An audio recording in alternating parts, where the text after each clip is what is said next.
Бәріңізге сәлем. Сіздермен бірге Ақерке Болатбекқызы. Кітапты жалғастырмас бұрын каналға тіркеліп, пікір қалдырып, лайк қоюды ұмытпаңыз. Халед Хосейни, Матбырау қуған бала, 19-шы тарау. Тағы да көлікте жүрегім айни бастадым. Хайбер асуы сіздерді қарсы алады деген үлкен тақтайшадағы жазуды артқа тастап өтіп барамыз. Асқазаным да жайсызданып біртүрлі күйде болып тұрмын. Шофер маған ала көзімен қарайды. Қарасы да өзгеше. Көліктің терезесін түсірсем бола ма? Дедім мен. Ол көліктің рулін бір қолымен ұстап, екінші қолының қос саусағына темекісін қыстырыпты. Алдағы жолдан көзін алмаған күйі аяғының астында жатқан бұрағышты маған ұсынды. Мен оны алып терезені төмен түсірдім. Фарид, шофер маған мүсіркей қарады. Көзінде күдік басым екені білініп тұр. Ол темекі тартып келеді. Біз жолға шыққалы бері ол маған бір-екі рет қана тіс жарды. Рахмет, дедім мен ақырын. Басымды көлік терезесінен шығарып, салқын самалға бетімді тостым. Зулаған көлік Хайбер асуынан өтіп, құздың арасымен жүріп барамыз. 1974 жылы әкем екеуміздің осы жерде басып өткеніміз есіме түсті. Тас-тас таулар, терең сайларды құшақтап, тәкаппарсынып тұр. Бөктердің әр қуысындағы иесіз үйлер ұзақ уақыт адам тұрмағандықтан үңірейіп құлап қалған. Мен солтүстікті ендеп алып жатқан Гиндукуш тауына көз салып, өткенді ойлап отырғым келді. Асқазаным тәуір бола бергенде, қайта-қайта бұрылысты жолға түскен жүк көлігі тағы да басымды айналдырды. Лимон жеп көрші. Не дейсіз? Жүрегі айнығанға лимон ем болады, деді шофер. Осы жолмен жүрген сайын ала жүремін. Рахмет, қышқыл бірдене жесем жүрегім айниды, дедім. Десе де ақыштың дәрісіндей пайдалы болмаса да, халық емі ғой, деді Фарид шофер сәл жымиып. Мен оның меселін қайтарып жақтырмаған жандай томсырайып отырмайын деп, ендеше кішкене жеп көрейін, дедім. Ол артқы орындықтағы қағаз қалтадан жарты лимон алып маған берді. Мен одан бір тістеп сәл үндемей отырдым да. Пайдасы бар екен, сергігендей болдым, дедім жалған сөйлеп. Қанша қиналсам да әдептен озбау алғандардың салты екенін білемін. Әлгіндегі сөзді айтқан соң болмашы жымидым. Халық емшілігі дәріні керекте қылмайды, деді ол. Ол темекісін күлін түсіріп, көліктің айнасынан өзіне көз салды. Оның ұлты тәжік еді. Қара торы ұзын бойлы, көпті көрген адам, иығы түскен, тырна мойын, сақалының астындағы қисықтау біткен жұтқыншағы бірден көзге түседі. Үстіне кигені тым қалың киімдер. Сырт киімінің үстіне перхан тюмбан киіп, оның сыртынан қой жүнді қалың киім киген. Басында Нористандық паколь. Қалпағын шекесіне қисайта кисе, кәдімгі тәжік батыры Ахмад Шах Массаудке ұқсап қалады. Кезінде Пешаварда Райымхан Фаридтің жасы 29-да екенін, бірақ егде көрінетінін, Мазари Шарифте туып, 10 жасына дейін сонда тұрғанын, кейін отбасымен Жалалабадқа барғанын, 14 жасында әкесіне ілесіп, ғазауатшылардың тобына қосылып, орыстарға қарсы соғысқанын айтты. Сонымен бірге Райымханның Фаридтің әкесі екеуінің Панишар түбегінде орыстарға қарсы 2 жыл қару кезеніп қақтығысқанын, әкесі ұшақтан тасталған бомбадан қаза тапқанын, оның 2 әйелі, 5 баласы барлығында естідім. Бұрын оның баласы жетеу еді деген еді Райымхан қатты ашынып. Кезінде Жалалабадқа бомба түсіп, 2 қызы мерт болыпты, ал өзі бақайшықтарымен 3 саусағынан айырылыпты. Сол қаралы күндерден кейін ол отбасымен Пешаварға қоныстаныпты. Бұл қарауыл бекеті, деді Фарид біртүрлі күмілжіп. Мен 2 білегімді айқастырып кеудеме тоса бердім. Осы сәт жүрегімнің айнығанын есімнен шығарды. Қорқуым да қажетсіз сияқты. Ауған текті 2 әскер келді де, біз отырған көлік ішін шолып кетіп қалдым. Райымхан екеуміз дайындық жоспарын жасағанда, Фарид тізімнің басында тұрған. Одан кейінгі жұмыс ақш долларын Пәкістан рупиіне, одан Афганиге ауыстыру және мен киетін ала шапан мен сәлдемеді. Ауғанстанда тұрған көп жылдар бойында үстіме ілмеген бұл киімдерді тұңғыш рет киюім керек болды. Ал сосын Хасен мен Сохраптың бірге түскен суреті орын алды. Ең соңында менің кеудеме түсетін жалған қара сақалым тұрды. Бұл ислам дінінің тым болмағанда талиптердің көңіліндегі дінге деген ниеттің белгісі еді. Райымхан Пешавардағы мұндай шаруаларды әп-сәтте шешіп беретін бірнеше адамды білетін болып шықты. Естуімізге қарағанда, олар кейде соғыстан ақпарат алғысы келген батыс тілшілеріне де осылай көмектеседі екен. Райымхан осы жоспарды жүзеге асыру үшін қасында 2 күн бол деп еді. Бірақ мен жолға шығуға асықтым. Ойымның өзгеріп қалмауына алаңдадым. Бір шешімге келе алмай, ертелі-кеш мазасызданып, ойға алған бұл сапарға бара алмай қалудан қорықтым. ақш-тағы әдемі өмір өзіне тартып, алдымнан кездескен алып өзенге түсе алмай, ойға алғандарымның бәрін естен шығарып, селге ағызам ба деген ойда болдым. Кездескен өзен мені ағысымен ұрып, міндетімнен, хасеннен, қолым бұлғап тұрған күндерден, қателіктерімді түзететін сәттен жырақтатып кете ме деп алаңдадым. Сол үшін мен тез кетіп қалдым. Әйеліме Ауғанстанға барарымды айтпағаным дұрыс болды. Егер ол естісе, Ауғанстанға ұшып келер едім. Бір лезде шекарадан өттік. Жолдан ұшырасқан елді мекеннің қай-қайсысына да кедейліктің иісі бұрқырап тұр. Жолдың екі жағасына орналасқан тар қапталдың әр жерінде ауылдар көзге шалынады. Құлауға шақ тұрған там үйлердің төбесі жалтырап жатыр. Сол үйлердің сыртында панасыз балалар алаңсыз доп ойнап жүр. Содан кейін 2 шақырымдай жүрген соң ұша алмай қонақтап тұрған қарғаларға ұқсас бір топ ер адам көрінді. Суық жер олардың киімдері мазақтай жұлқылап тұр. Олардың ар жағында көнетоз киінген әйел ыдыс көтеріп тар жолмен үйіне қарай аяңдап барады. Бұл не сұмдық дедім мен. Не болды? Өз еліме қайта айналып келгенде құдды саяхатшы сияқты сезімдемін деп жауап қайтардым. Жол шетінде бір бақташы ешкілерін айдап барады. Шофер Фарид селқос жымиып темекісін күлін төгіп жатып, «Сен Ауғанстанды әлі де өз отаным деп ойлайсың ба?» деді. «Жүрегімнің түкпірінде солай деп сақтап келемін», дедім мен. «ақш-та 20 жыл тұрғаннан кейін де ме?» деді ол жолдағы ойықтан көлігін бұрып жатып. «Ауғанстанда ержеттім ғой», дедім. Ол тағы селсоқ жымиды. «Неге күлесің?» дедім мен. «Ештеңе. Неге күлгенімді білсем деймін».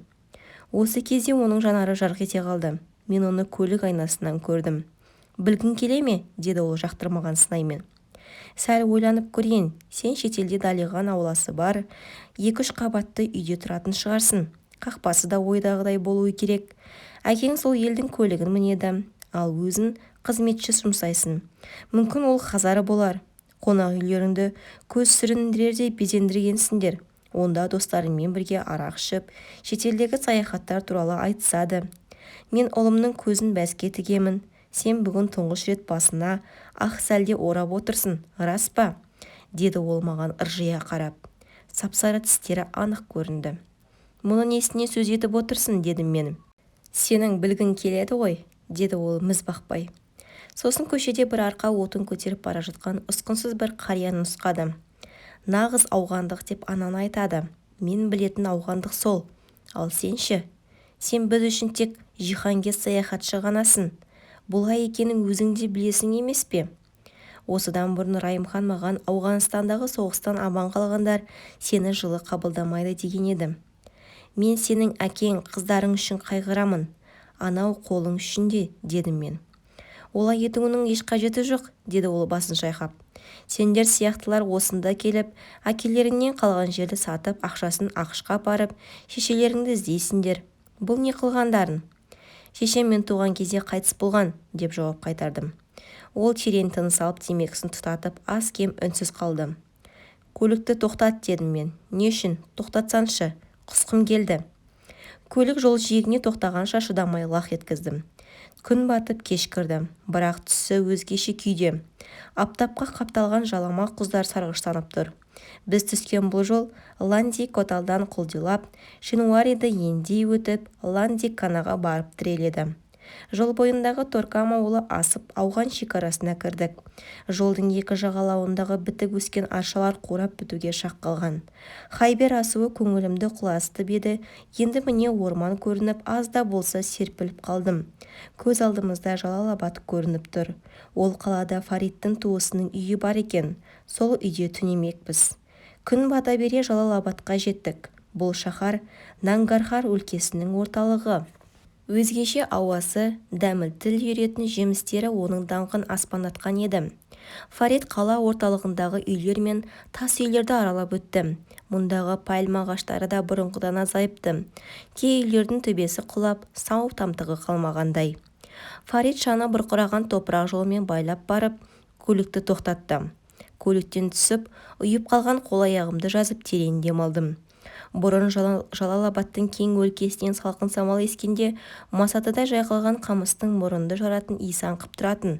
Дәл қазір сол иісті іздеп едім, таппадым. Қозғалайық, деді Фарит. Ол екеуміз әлгінде басып өткен жолымызбен жүріп, жол бойындағы ағаштарды құлаған тамдарды артқа қалдырдық. Фарит мені ертіп алып, бір ағаш үйдің есігін қақтық. Басына ақ орамал байлаған бір қыз есіктен басын көрсетті. Ол мені көріп бір түрлі күйде болды. Сосын Фаритті көріп күлім қақты. «Амансыз ба, Фарит ағай?» деді. «Амансың ба, Мәриям?» деп Фарит жауап қайтарды. Мен кенет Фариттің күні бойы маған көрсетпеген жылы қабағын көрдім. Оның маңдайынан иіскеді. Мариям біздің үйге кіруімізге ишарат жасағандай болды. Аядай ғана үйге Фаритке ілесіп кірмекші болған маған оның қарасы өзгеше сезілді. Кірпіштен қаланған үй тым аласа екен. 4 қабырғасы саз балшықпен ғана тұр. Бұрышта 2 фонар ырқырайды. 4 жаққа сабаннан жасалған бойра бар екен. Аяқ киімімізді шешіп, соған жайғастық. Босаға жақта 3 ұл бала отыр. Астындағы төсеніштері тым ескіріп кетіпті. Сақалды бір кісі бізге келіп амандасты. Сосын Фарит екеуі төс қағыстырып сәлемдесті. Фарит маған бұрылып оның ағасы Уахид екенін айтты. Ақштан келген жігіт деп мені көрсетіп, бас бармағын шошайтты. Содан кейін әлгіндегі ұл балаларға жүзін бұрды. Уахид екеуміз босаға жақта балаларға қарсы отырдық. Олар Фарит көкесіне еркелеп, арқасына шығып асыр салуда. Уахид бір баласына айтып, менің астымда одеяло төсетті. Қарсы болып ем, көнбеді. Қызы Мариямға шай дайындатты. Жол сапарымызда Хайбер асуының жағдайын сұрады. Қарақшыларға ұсталып қалмағандарын көрім болған екен, деді ол. Хайбер асуы ондағы қарақшылардың жүргінші жолаушыларды тонайтынымен ел жұртқа мәлім болған еді. Ол маған қарап менің жауабымды күтпей-ақ, әлбетте сендердікі секілді ескі көлікті олар тонауға да ерінген болар, деді. Фарит балалардың ең кішісін алдына алып қытықтады. Бала аяғын қозғалтып күліп жатты. Солармен ойнап тынысы басылмаған ол, менікі көлік қой, сенікі сияқты есек емес қой деп дүрсе қоя берді. Менің есегімнің жүрісі сенің көлігінен жайлы. Есектің мұның есекке мінгендер ғана біледі, деді Фарит қайтарма жауап қайтып. Бәрі ду күлді. Мен де шыдамай күліп жібердім. Іргелес үйдегі әйел дыбысы естіліп тұр. Мен отырған жерден ол үйдің жартысы көзге анық көрініп тұрады екен. Мариям басына орамал байлап, үлкен шәугімнен шәйнек ыдысқа шай құйып тұрған бір әйелмен ақырын сөйлесіп тұр. Әйел егделеу сияқты сезілді. Шешесі шығар деп ойладым. «Ақшта не істеп жатырсың?» деді Уахид. «Жазушымын», дедім мен. Фарит менің сөзімді естіп миығынан күлді. «Жазушымын дейсің бе? Онда Ауғанстанда жазасың ба?» деп Уахид қызыққан сынай білдірді. «Әлбетте солай деуге болады. Бұрын жазғанмын», дедім мен. Соңғы жазғаным естен кетпес махаббат деген роман еді. Ол шығарма университет профессорының тағдырын баян етеді. Ол әйелінің студентімен төсектес болғанын білген соң сығандарға еріп кетеді. Бірнеше әдебиет сыншысы жақсы деп баға беріп еді. Кейбіреуі өте тартымды роман деп те айтқан. Дәл қазір сол кітап мені қинағандай болып отыр. Уахид ол кітаптың не туралы екенін сұрамаса екен деп тілеп отырмын. «Ауғанстан туралы тағы да қалам тербейтін шығарсың», деді ол. «Мына тәліптердің мұнда не істеп, нені былықтырып жатқанын бүкіл дүниеге паш ету керек». «Мен ондай стильдегі жазушы емеспін». Деді Уахид. «Ол жағын өзің білесің. Мен саған ақыл айтқым келіп тұрған жоқ». Кенет Мариям мен бір әйел кісі кіріп келді. Шай әкеліпті. Мен орнымнан тұрып құрмет көрсетіп, қолымды кеудеме қойып, саламатсыз ба деп амандастым. Әйел орамалын төмен түсіріп, саламатсыз ба деп амандасты. Дауысы өте ақырын шықты. Бір-бірімізге қараған жоқпыз. Ол шай құйып беріп жатқанда мен әлі сол орнымда тұра бердім. Ол ыстық шайды алдыма қойып шығып кетті. Аяғынан еш сыбдыр білінген жоқ. Ыстық шай ішіп бойымды жылыттым. Өлі үнсіздікті Уахит бұзды. Мұнда қайта келуіне не себеп болды? Бұларды бері шақырып тұрған не деп ойлайсыз, аға, деді Фарид. Шатымай отыр, деді Уахит ашуланып. Не болушы еді, жердің үйін сатады, ақшасын алып қайтадан келген ізімен кетеді. Ақшқа барған соң сол ақшамен отбасы болып Мексиканы аралайды. Фарид деймін, деді Уахит қатты айқайлап. Оның бұл мінезіне балалармен қоса Фарид те сасып қалды. Сен ұят дегенді білесің бе өзі? Бұл жер менің үйім. Әмір бүгін менің қонағым. Сен менің бетімді шиедей қылма. Фарид әлденені айтпақ болып ұмтыла беріп үндемей қалды. Тауы шағылып, тамға сүйенген күйі отырып қалды. Екі аяғын айқастырып, өзімен өзі күбірлеп, маған шақтырмай қарады. Әмір төре, кешіргейсің, деді Уахит. Ол ойланбай сөйлеп, кейде бала сияқты болып кетеді. Ол менің қателігім. Шын айтып тұрмын, дедім мен Фаридтің маған деген пиғылынан қымсынған болып. Оның сөзін аға түсінбеуім керек. Мен оған бұл араға не үшін келгенімді әлі айтқан жоқпын. Мен бұл ауылға жерімді сатуға емес, бір ұл баланы іздеп келдім. Бір ұл бала дейді, деді Уахит. Иә, солай. Мен төс қалтамнан бір суретті алып шығып, ондағы Хасеннің жүзіне қарадым. Оның қазасы жанымды езгілеп, мені одан ары қинай түсті. Суретті тездетіп Уахитке бердім. Ол суретті бір шолып қарады да, маған назар салып, сосын қайта көрдім. Мына баланы ма, деді ол. Мен басымды изедім. Осы Хазар баланы айтасың ба? Я, солай. Оның сенімен қатысы қанша? Оның әкесі маған өте жақын адам. Ана суреттегі жігіт сол, ол қайтыс болған. Уахит көзін ашып жұмып, ол сенің досың ба еді, деді. Менің солай дегім келді, тіпті шын жүректен солай айтқым келді, өйткені мен әкемнің құпиясын сақтауды ұмытқам жоқ. Бірақ осыған дейін көп өтірік айттым ғой. Ол менің әке бір, шеше бөлек інім, дедім толқып тұрған көңіл күйімді әрең басып. Некесіз туған бауырым дегенде де айтпасыма болмады. Осыны айтып болып, шай кесені шұқылай бердім. Сенің жеке құпияңды ақтарғандай болдым. Олай емес, дедім мен. Сен оны қайда бармақсың? Пешавардағы біреуге табыстаймын. Ол оған жақсы қарайласады. Уахит суретті маған беріп қолын иығыма қойып, сен жігіт екенсің, нағыз ауған баласы екенсің, деді. Мен оның бұл сөзіне қымсынып денемді суық тер басты. Құтты ұяма келіп, дәм татқаның үшін алғыс айтамын, деді Уахит. Мен оған кішіпейілдік білдіріп, Фаридке көзімнің астымен қарадым. Ол басын төмен салып әлденені шұқылап отыр екен. Сәлден соң Мәриям мен шешесі екі кесе сорпа мен бөлке нан әкелді. Сізден ет болды, ет жоқ еді, деді Уахит. Етті қазір тәліптер ғана жейді. Бұл жоқтан жақсы, дедім мен. Бұл тамақты мен де ұнатып жеуші едім. Уахитке балаларды тамақтансын депем, сендер келуден бұрын ішіп алған, дедім. Мен сол сәтте Уахиттің ұлдарына назар салдым. Үшеуі де арық, беттері кірғау-жалақ, шаштары алынған, бастарына жиексіз қалпақ киіпті. Олар менің қол сағатыма ұрлана қарап қояды. Кішісі ағасының құлағына сыбырлап, ағасы басын изеп қояды. Ол менің білегімдегі сағатқа қызығып отыр. Үлкені 12 жаста болар деп ойладым. Оның да есіл дерті менің білегімдегі сағатта. Тамақтан кейін Мәриям әкелген құманмен қолымды жудым. Уахитке ұлына тарту беретінді айтып ем, қарсы болды. Мен қоярда қоймай қолымдағы сағатты ең кішкенесіне бердім. Ол тартынып рахмет деді. Бұл сағат саған дүниенің әр қиырының уақытын көрсетеді, дедім оған.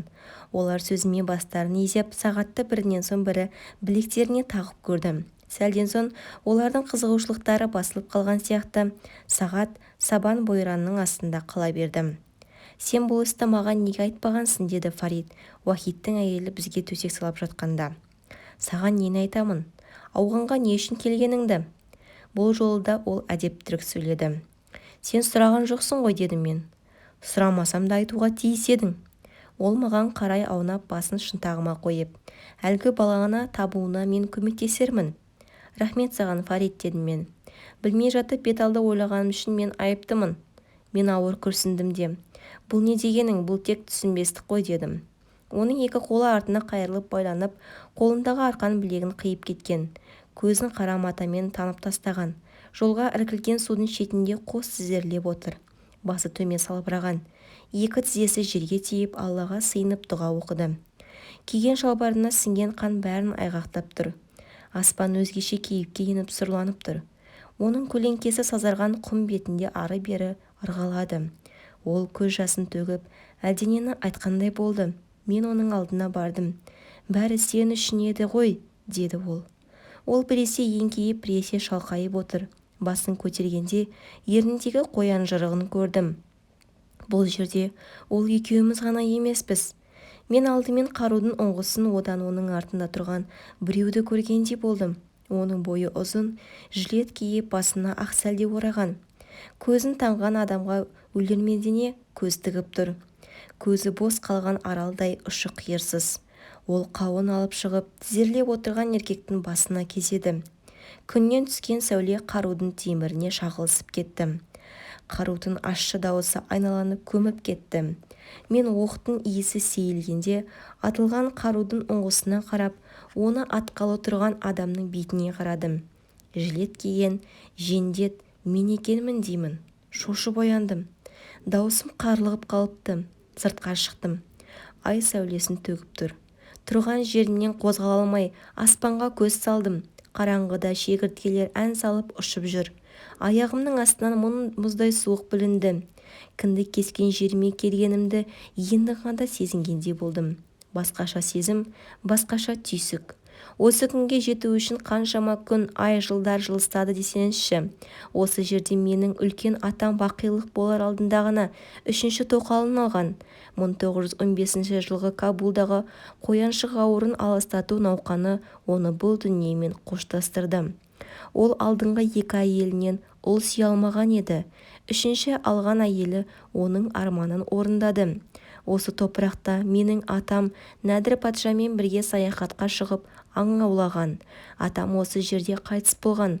Кезінде әкемнің мейіріне бөленуге құлшынған жерім де осы жер еді. Мен ескі үйдің топырақтан қаланған жеріне басымды сүйеп бір сәт ойланып тұрмын. Сол сәтте осы далаға менің кіндігім байланып, тамырым тұтасқанын сезіндім. Бұл сезім мені таңғалдырды. Шетелге кеткеніме бір талай уақыт болды. Мен туған даламды, туған даламмен ада-күде есіне шығаруға да болар едім. Жердің бір шетінде мен тіршілік етіп жатқан ел бар, менің отбасым бар.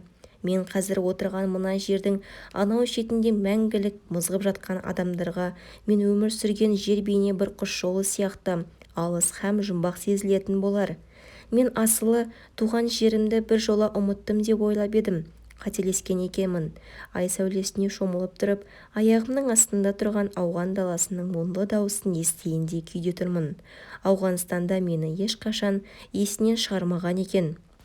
Батыс жаққа қарап едім, жоталар мен белестердің бір шетінде менің сүйікті қалам Кабул көрініп тұр. Ол әлі де бар екен. Тіпті есіміздегі елес кейпінде емес, Сан-Франциско газетінің 15-ші бетіндегі ақш хабар агенттігінің қойған тақырыбындағыдай да емес.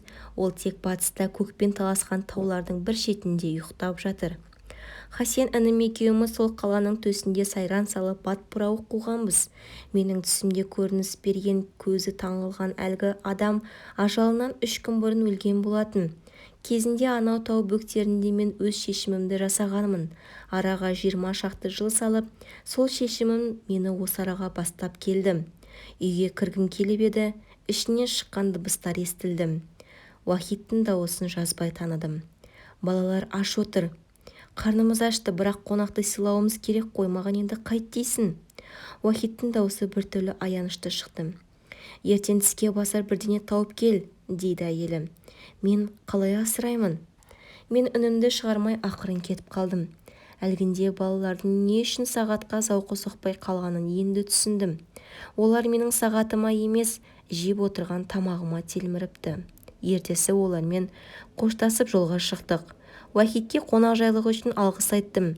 Ол өз үйін көрсетіп тұрып, бұл Бұл да өз үйің сияқты деді. Ұлдары бізге қарап тұрды. Кішкенесі сағатынды қолына тағып алыпты. Арық білігінен сағат үлкендеу екен.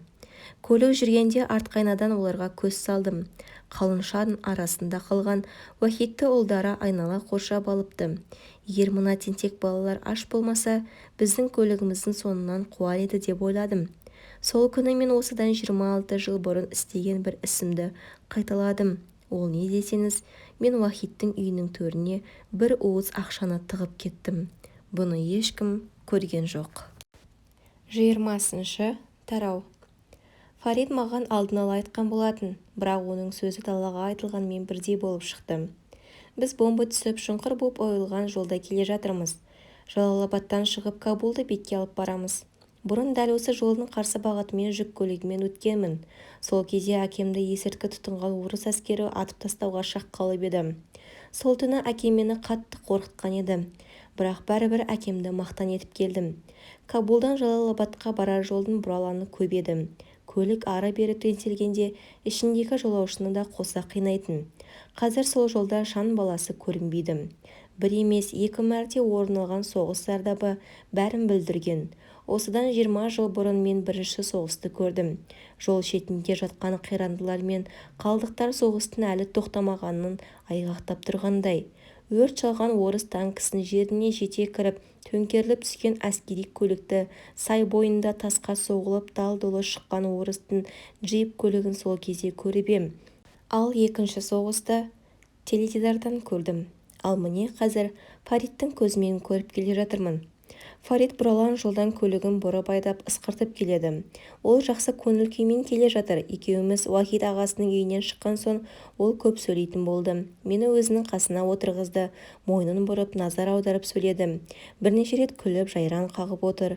Шолақ қолымен көлік тізгінін еркін ұстап, тағы бір қолымен ауылдағы там үйлерді көрсетіп, ондағы тұрғындармен таныстығын, тірі қалғандардың көбі Пәкістандағы босқындар лагеріне кеткенін айтты. Сосын, бірақ өлгендердің бағы жанды деді.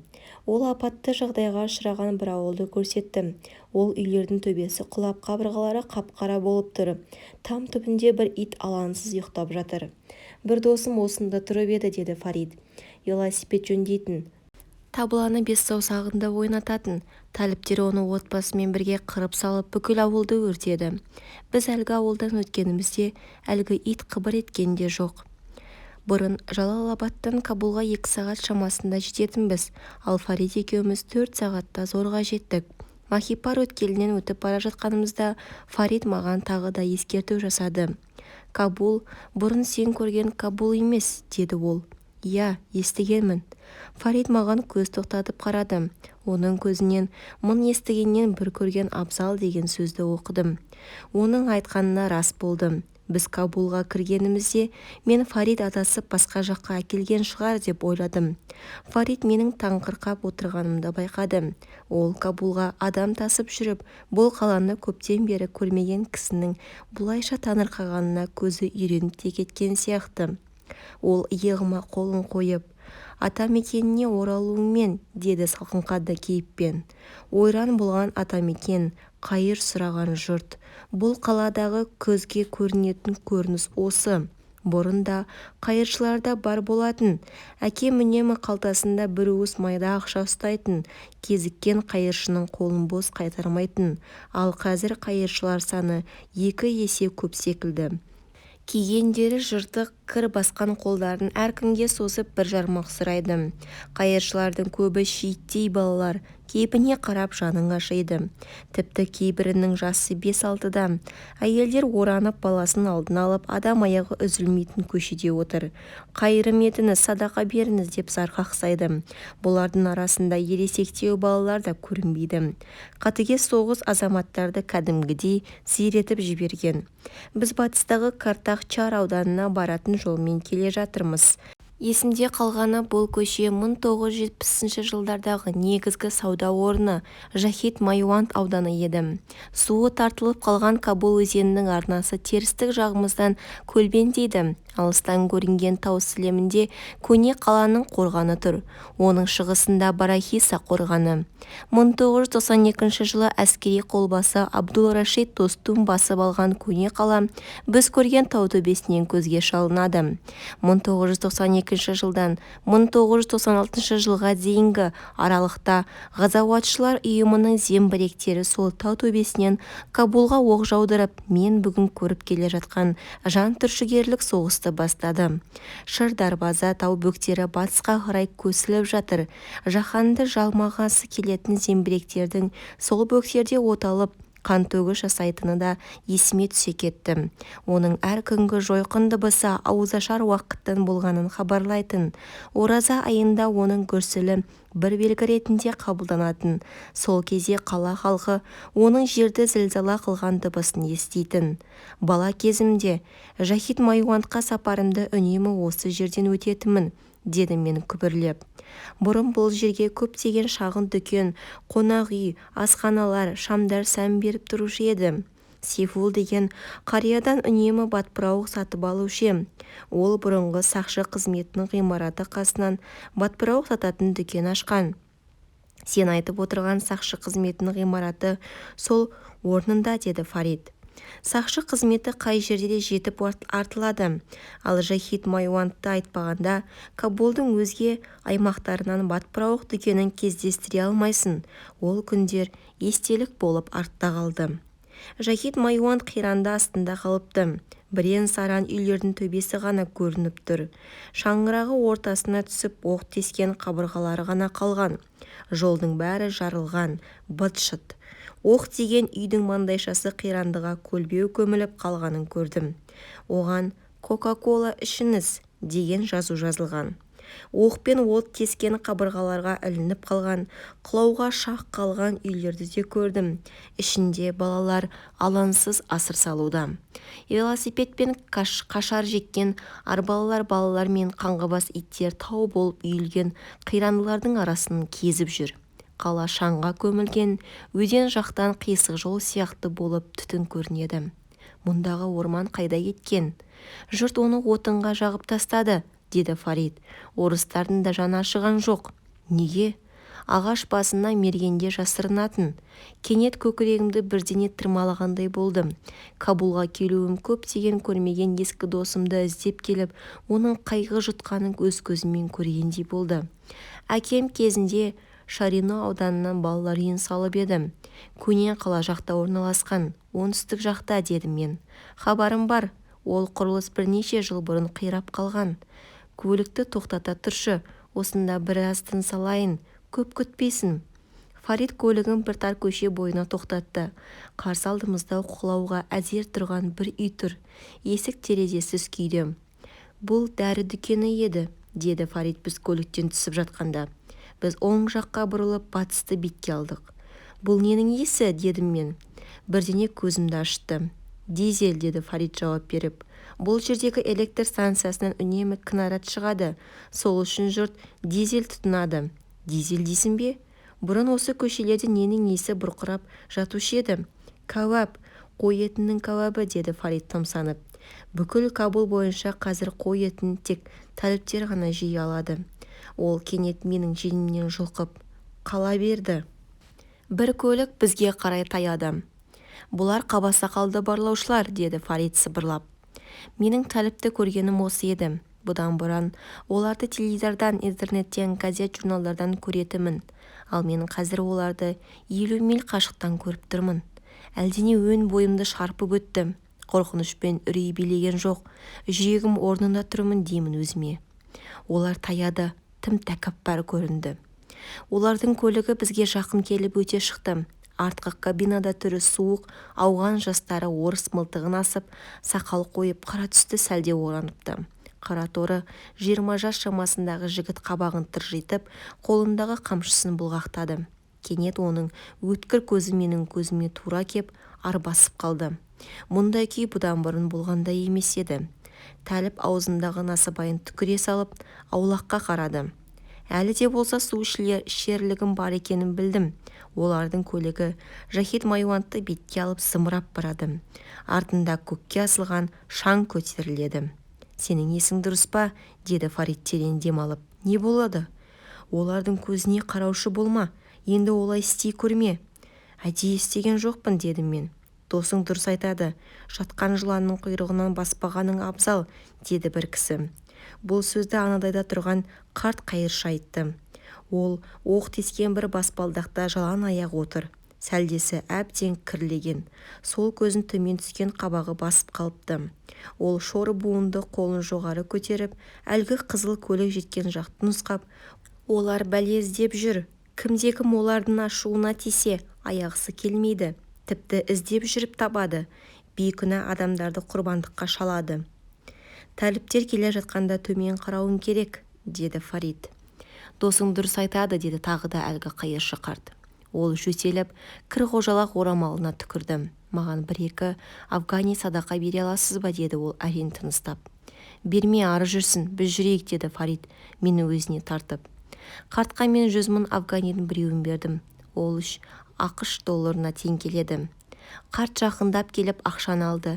Денесінен ашыған айранның, шуаштың иісі аңқып, жүрегімді айнытты. Ол мен берген ақшаны ышқырына тығып, көзіне жас алды. Төрем, рахмет сізге, деді. Картақчардың балалары үй қай жерде, деп сұрадым одан. Табу қиын емес, Дарурамен жолының батысында, деді ол. Зеңбірек бұрынғы балалар үйін қиратқан соң, жетім балалар сонда жеткізілген. Олар бір пәледен құтылып еді, тағы біреуіне кез болдым.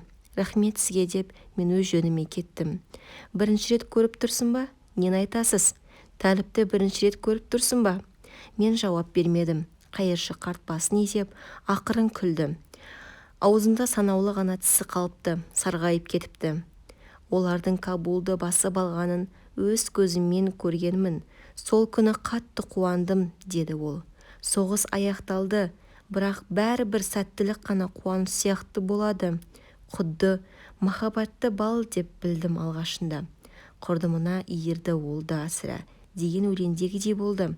Мен үнсіз жымиып, бұл өлеңді оқығанмын, Хафиздің өлеңі, дедім. Иә, сол ақынның өлеңі, деді қарт. Білемін оны. Кезінде оның шығармашылығы туралы университетте дәріс оқығанмын. Сіз университетте істедіңіз бе? Қарт қатты жөтеліп алып сөзін бастады. 1958 жылдан 1969 жылға дейін Хафиз Омар Хайям, Руми, Жами, Бейдел, Садилерден дәріс оқығанмын. Кейін Иран астанасы Тегеранда да ұсыныспен дәріс оқығанмын. Ол 1971 жылы еді. Бір дәрісте бақсы Бейдел турасында сөйлегенмін. Естігендердің жақсы қабылдап қол соққаны әлі есімнен кетпейді. Ол басын шайқап, әлгі көліктегі жігіттерді көрген шығарсын. Олар сопылық туралы бірдеңе біледі деп ойлайсың ба? Менің анам университетте оқытушы болған, дедім мен. Аты кім? София Акрами. Оның көзі кенет жарқ ете қалып. Ол өте көркем мінезді, ибалы адам еді. Өмірден ерте кетті, амал не? Сіз шешемді танисыз ба, деп оның алдына тізе бүктім. Әрине танимын, деді ол. Кезінде дәрістен кейін бірге отырып шүйіркелесуші едік. Соңғы рет жаңбырлы күні кездесіп ек. Ертең емтихан болады деген күні біз бірге ыстық шай ішіп торт жегенбіз. Сол кезде ол ай күні таяп, бұрынғыдан да ажарлы болып кеткен еді. Сол күні оның маған айтқан бір сөзі әлі есімде. Ол қандай сөз? Айтыңызшы. Әкемнен анам туралы сұрасам тек ол өте сұлу адам еді деп мақтай беретін. Ал мен анамның әрбір іс-әрекетін білгім келеді де тұрады. Мысалы, оның шашы күнге шыққанда қандай түске құбылатынын, қандай тағамды ұнататынын, қайсы әнді ыңылдап айтып жүретінін, тағы басқа бәрін білгім келеді. Әкемнің шешем жайындағы естеліктері оның өзімен бірге арғы дүниеге кетті. Өйткені шешем өмірден өткен соң, әкем ар алдында күнәлі болғасын, оның аты аталса болды, бір-екі ауыз сөзден аспайтын еді. Мүмкін жан-жарынан айырылып дерт мен дегендіктен де солай болған шығар. Не де болса, екі себепте оған ауыр тиген болар. Ол сол күні маған қатты қорқып жүргенін айтты. Неге деп сұрап ем. Мен жан дүниемнің терең түкпірінен бір қуанышты сезіп жүрмін. Расул доктор, шын қуанғанда адам қорқа бастайды екен, деді. Неліктен олай дедің деп сұрағанымда, ол біреулер сені бір нәрсенен айыруға тиіс болғанда өзіңді осылай қуантасың деп жауап берді. албаты сөйлеме, бөтен ойға кетпе деп ұрыстым оған. Фарит мені қолтықтап біз кетейік әмір төре, деді сыбырлап. Мен қолымды тартқыштап, ол не айтты тағы да дедім. Қайыршы қарт сөзіме құлақ салып, сен үшін маңызды болса есіме түсіріп көрейін деп ем, бірақ бәрі ұмытылыпты. Анаңның өмірден өткеніне көп жыл болды ғой. Одан бері менің де күйім кетті, құдды мына үйлер сияқты ой санам ойран асыр болып тұр. Ғафу ет, деді. Бір ауыз сөз болса да ойланып көрініші. Ол күлімсіреп, есіме түсіріп көрейін, саған уәде етейін, маған қайтарыңда кел, деді. Рахмет, дедім мен. Көп рахмет. Бұл сөз менің шын жүрегімнен шықты. Мен шешемнің тортқа бал жағып жейтінін, ыстық қара шай ішуді ұнататынын, жан дүниемнің терең бір түкпірінен қуанышты сеземін деген сөзді айтқанын, өте қуанышты күйде жүрсе де қорыққанын білдім. Бұл ақпараттарды көшеде қайыр тілеп жүрген қарттан естідім. Оның білетіні әкемнің білетінінен көбірек сезілді. Қайыршы қарт менің шешемді жақсы таниды екен. Бұл іс ауғанстандықтардан басқалардың ойына да келмейтін кездейсоқтық шығар деп ойлаймын. Біз көлігімізге қарай жүрдік. Ауғанстанда, әсіресе Кабулда мұндай істердің үнемі кездесетінен хабардармыз. Кезінде әкем бір-біріне бейтаныс екі ауғанды бір үйге түнетсе, сұраса келе, олар туыс болып шығады деуші еді. Ескі үйдің баспалдағында отырған әлгі қайыршы қарттан алыстап жүріп кеттік. Мен оны қайтадан іздеп келіп, шешем жөнінде естеліктерін сұрайын деп ойлап ем, бірақ оны кездестіре алмадым.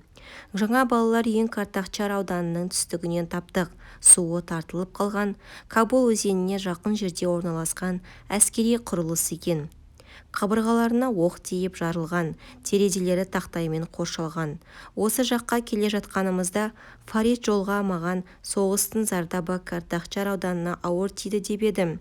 Көліктен түскенде байқадым, ол асыра айтпапты. Жолдың екі жағындағы қаңырап қалған үйлер көңіліме ойран салды. Үй қақпаларының бетін оқ аямай шимайлаған. Бір көліктің қаңқасын шағыл тастың астында жатқан теледидарды көзіміз шалды. Жүре келе тәліптер жасасын деген ұран жазылған қорғанға кез болдық. Арық, аласа кісі күзетте тұр екен. Үстіне ескілеу жилет, басына тақия киіпті. Ол бір жағындағы әйнегі шытынап кеткен көзілдірігін мұрнының ұшына іле салыпты. Көзілдіріктің ар жағындағы көз Фарит екеуміздің бас аяғымызды тінде қарап шықты. Амансыз ба, деді ол. Амансыз ба деп амандастым да қолымдағы суретті оған көрсеттім. Мына баланы іздеп жүредік. Ол суретке бір қарап алды да, кешіріңіз, көрмеген екенмін, деді.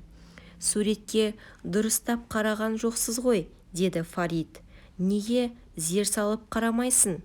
Жоқ, ғафу етіңіз, мен осындағы балаларды ғана білемін, ал мына баланы танымаймын. Басқа шаруаларың болмаса, мен өз жөніме кеттім деп ол есікті жапты да ішінен іліп алды. Мен есікті қағып, мырза, мазаңызды алып жатқан шығармыз, кешірім өтінеміз, есікті ашыңызшы, біздің ол балаға еш танымыз жоқ, дедім.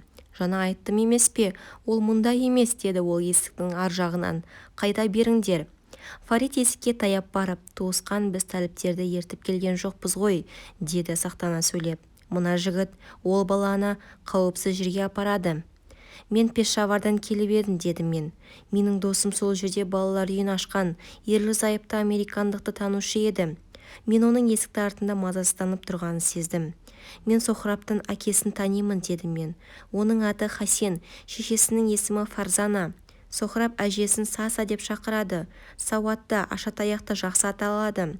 Мен апаратын балалар үйі балаға жақсы қарайды. Есікті ашыңызшы. Ол үндемеді. Мен оның әкесінің ағасымын, дедім мен. Кенет есік ашылып, күзетшінің қартаң жүзі көрінді. Ол Фарит екеумізге кезекпен қарап, оның бір әрекетін дұрыс айтпадың, деді. Нені айтасыз? Ол ашатаяқты жақсы атады. Мен күліп жібердім.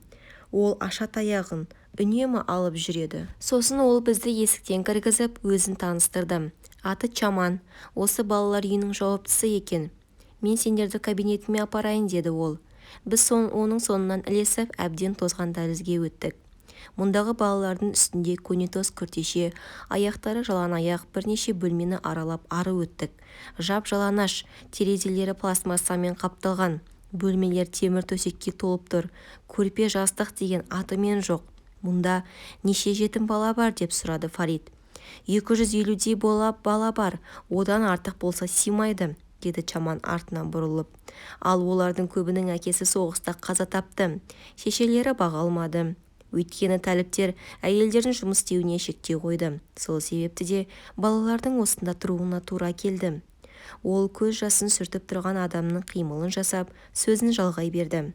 Бұл ара далада қаңғып жүргеннен жақсырақ, тым шіркін-ай демес. Ғимарат адам тұруға арналмаған, кезіндегі кілем қоймасы еді.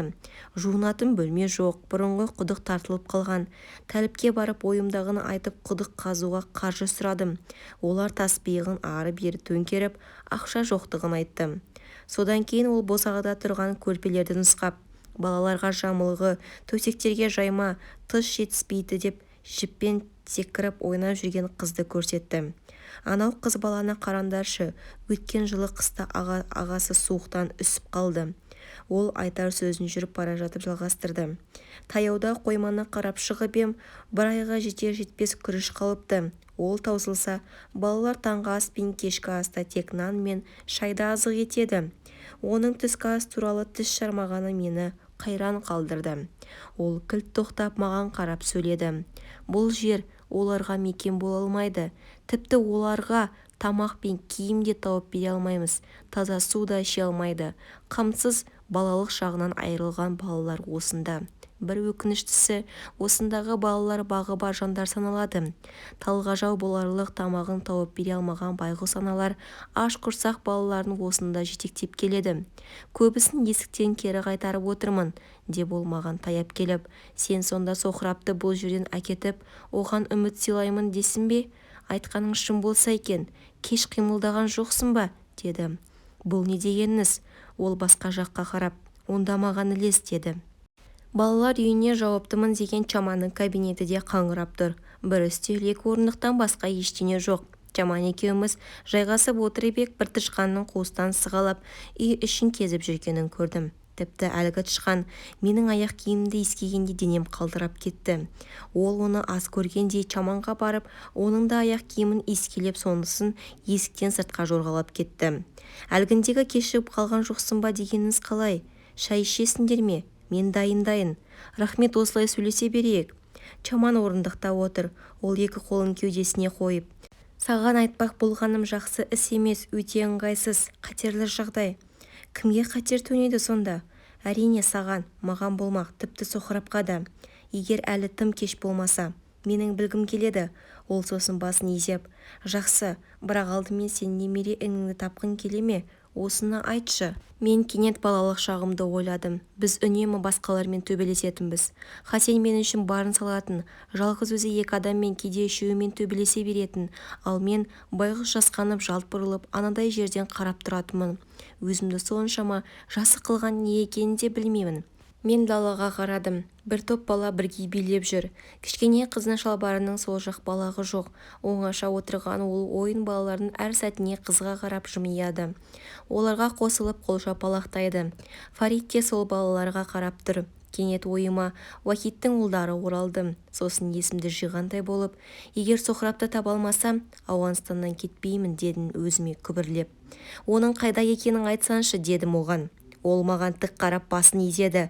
Одан кейін қолына бір қарандаш алды да, тісіңнен шығармайсың, деді. Уәде етемін. Ол алдындағы үстелді тықылдатып, сенің уәдең үшін мен өмір бойы өкінетін шығармын, бірақ солай болғанда дұрыс шығар. Егер сол шиеттей баланың күнелтесі үшін мен саған айтайын, шынын айтқанда саған сеніп отырмын. Тұрғына қарасам жауапкершілігі бар адам секілдісің, деді аз кідіріп. Осында бір мансапты тәліп бар. Ол бір-екі айда бір соғып тұрады, ақша келеді. Ақшасы тым мардымды болмаса да жоқтан жақсы. Ол әр келген сайын бір қыз баланы әкететін, бірақ үнемі олай емес, деді. Фарит менің артымда тұр еді. Сен оларға ара түсе алмадың ба? Деп Чаманға тап берді. Оған менің не амалым бар? Деді Чаман датын айтып. Сосын ол орнынан тұрып шегіне берді. Сен осы жердің жауапты адамысың. Мына балаларға қарау сенің қызметің. Иә, бірақ оған қарсы келер шама бар ма? Сен баланы ақшаға сатып жібергенсің, деді Фарит ашуланып. Фарит, отыршы, ол сөзін айтып болсын, дедім мен. Бірақ мен шынымен кешігіппін. Фарит үстелді итеріп тастап, Чаман отырған орындықты теуіп өзін жерге алып ұрды. Чаман қарсыласы Фаритті тырналап жатыр. Оның аяғы суырмаға тиіп кетіп еді, іші ақтарылып қағаздар жерге қарай шашылды. Мен олардың қасына барғанда Фариттің оны қылғындырып жатқанын көрдім. Оның иығынан тартып мені итеріп тастады. Болды енді, деп айқайладым. Фарит тұтығып ашуланып, оны өлтіріп тынамын, деді. Енді қоя бер, қанын ішемін. Оның ашулы дауысы аспанды қақ жарды. Егер ара түспесем, кісі өліміне куә болар едім. Балалар бізге қарап тұр, Фарит, деп мен оның иығынан тартқыладым. Ол Чаманның кеңірдегін қоя бермес деп ойлап едім, бірақ ол бұрылып балаларға қарады. Олар бір-бірінің қолынан ұстап есіктің тасасында тұрған. Кейбіреуінің көзіне жас та шығып кеткен. Фарит қолын босатты. Сосын орнынан тұрды да Чаманның бетіне түкіріп есікті жаба салды. Чаман орнынан ақыран тұрып, қан болған аузын сүртіп жатты. Сосын ол жөтеліп, бас киімін киіп көзілдірігін тақты. Көзілдірігінің екі жағы да быт-шыт болғанын көріп, екі қолымен бетін басты. Кенет өлі тыныштық орнады. Бір ай бұрын ол соқырапты алып кеткен болатын, деді ақыры Чаман шынын айтып. Сенің балаларға жауапты болғаның осы ма? Соңғы жарты жылда менің жағдайым нашарлады. Айлығым да жоқ. Өзім бар тиын-тебенді осы балалар үйіне салдым. Әкемнен қалған байлықты саудалап, осы орынды сақтауға құлшындым. Менің Пәкістан мен Иранда туыстарым жоқ деп ойлайсың ба? Басқалар сияқты қашып кетуіме де болады. Бірақ мен кетпедім. Осында қалуды таңдадым, деп есікті көрсетті.